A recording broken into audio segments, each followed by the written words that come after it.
Today, in the Summer Reads Book Club, we're doing a special edition video, as I have my makeup done very, time period-ish.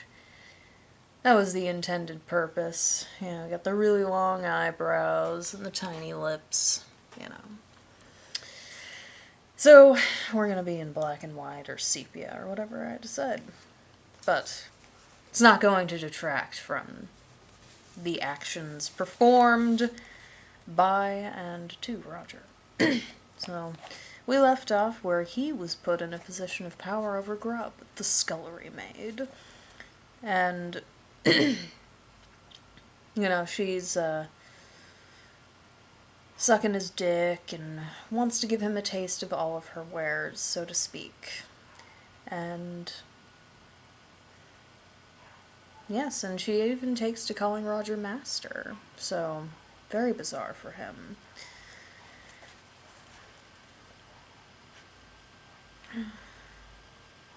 Oh, man. I like being taken, sir, she shivered. And I had the pleasant feeling that I was the one being taken. I obliged her.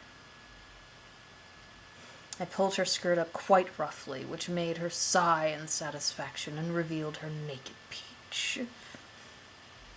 The beauty of those firm, creamy orbs made my cock stiffen fully again, and I gazed in wonder at the marks of previous beatings, like a pretty patchwork of chastisement modeling her pale, pink skin. Gingerly I began to spank her bare buttocks with my palm, my member rock hard and nestling in the fold of her belly, shrouded by her billowing skirt, which eddied delightfully at each spank, like the sail of a ship.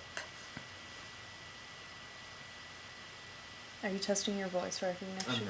I'm not. Okay. I am half erect, I will admit that. Oh my god. You've admitted it to everybody.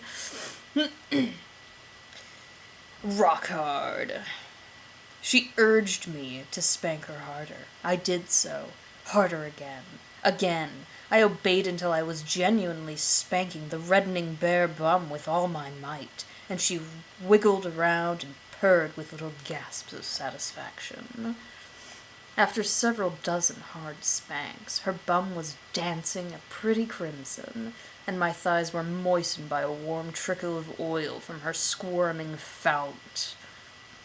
I felt the lips swollen and squashing against me under her heavy thatched mound, and the hard little button of her clitty eagerly frotting against my bare skin. The nubbin was surprisingly and deliciously large, like a miniature cock. Kind of like in Black Dynamite. Yeah. Anaconda malt liquor gives you, woo, gives you a little dick. I'm drinking malt liquor right now, but I don't have to worry about that. Well, what about your nubbin? The state of your nubbin. Indeed, what about the nubbin? Indeed. Like a miniature cock. Yes, I had a sudden fantasy that I was the squirming lady, her bare nates my own, and it was her firm palm spanking my own bare. I understood why my mistress called my cock her, and began to see that a lady must enjoy her submission to spank and whip just like any male. Grub's wriggling grew more intense as her bare bottom was suffused with darker and darker crimson, and her whole body shuddered as she squealed and rubbed her belly and teats against me like a playful kitten. Her coos was quite wet, and dripped over my thigh as she rubbed the hard bud of her clitty against me. I must have delivered over 100 spanks, and her bottom was deliciously puffy, when she groaned that I was very cruel for not bringing her off with a proper poking. I ceased spanking. She did not rise, but crouched on the ground and put her face in the earth. Then with both hands clasped her buttocks and drew them apart to reveal her furrow and blossoming anus pucker, which nestled in the very hairy thatch of her wide mink like rose petals. She pulled at the wrinkled pink whorl until Okay, the whirl. The whirl, yes.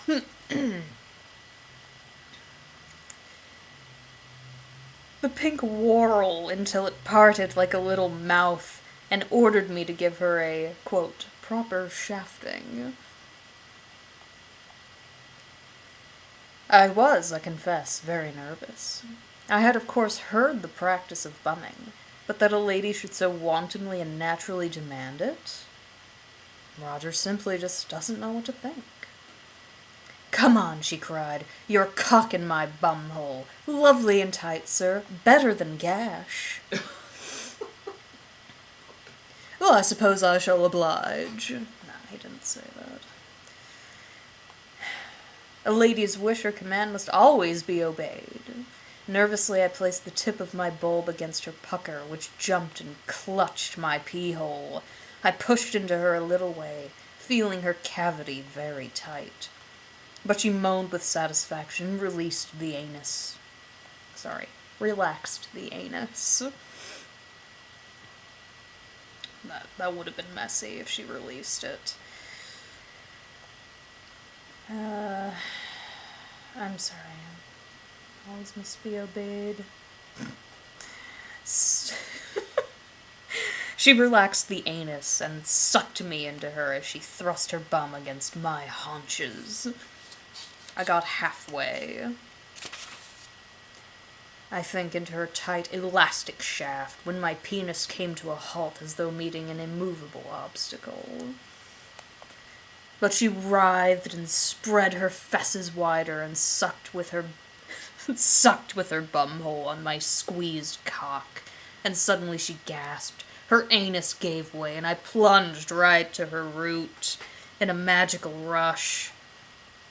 Her anus fitted my cock like a glove many sizes too small, but deliciously snug, and she said, in pleasure when I stammered this to her. My prepuce was drawn painfully back to its limit, and I lay still for a while, afraid that if I moved, my organ should split her tender hole. But she wriggled and squeezed more and begged me to poke her hard. I began to thrust.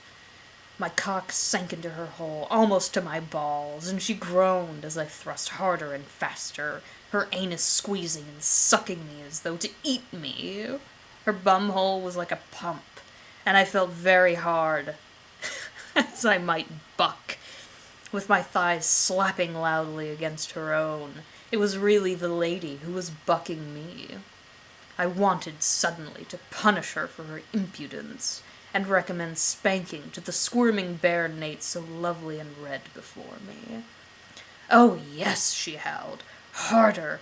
Poke me till I burst! Split me with your cock! I've never had such a monstrous thing in my bum! Spank me raw, sir! Make me dance for you and give me all your spunk in my bumhole!"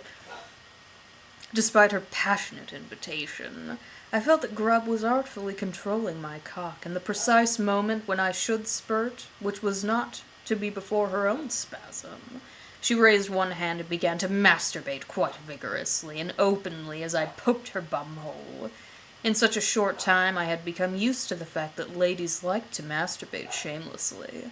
And sauce for the goose being sauce for the gander, I confess that I was now possessed of a wicked curiosity to know myself what joy could be obtained from this unusual coupling she called bumming.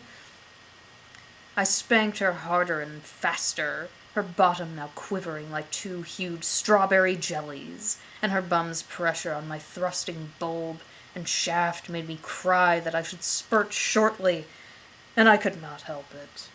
At that, I began to moan in loud, breathless yelps, her fingers blurred as they rubbed her clitty, and her bum writhed and squeezed until I thought she should milk me of my last drop and trap my cock inside her forever.